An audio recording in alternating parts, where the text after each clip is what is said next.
Carlos Allen gets what amounts to a life sentence of 124 years behind bars. This man was sentenced to 124 years. What did he do? Court documents show Allen sold fentanyl to 24-year-old Austin Elliott last year, resulting in Elliott's overdose death. You heard that correctly. Carlos Allen, the man being sentenced to 124 years in prison, sold fentanyl to Austin Elliott. Austin Elliott overdosed and died, and they're charging him for his murder. Next week, on April 11th, is the one-year anniversary of Daunte Wright being murdered by Kim Potter. Kim Potter, who only got 2 years in prison for murdering Daunte Wright. Remember Amber Geiger, who walked in Botham Jean's apartment and murdered him in his own house and only got 10 years? Remember Brock Turner, who got 6 months for raping a girl while she was unconscious and he only served 3 months? Now, before you bootlickers get started on he shouldn't be selling drugs, the reason you think that is the indoctrination of the media following the war on drugs, which was nothing more than a policy that was used to purposely over-arrest and over-incarcerate black men in America.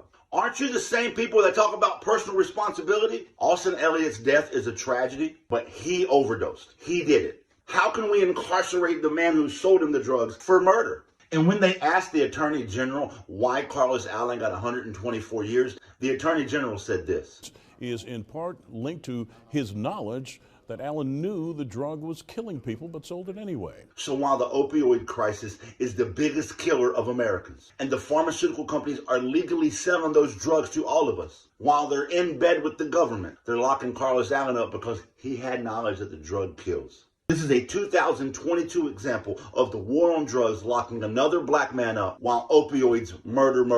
The hypocrisy and the systemic racism is real. And the war on drugs. Free Carlos Allen.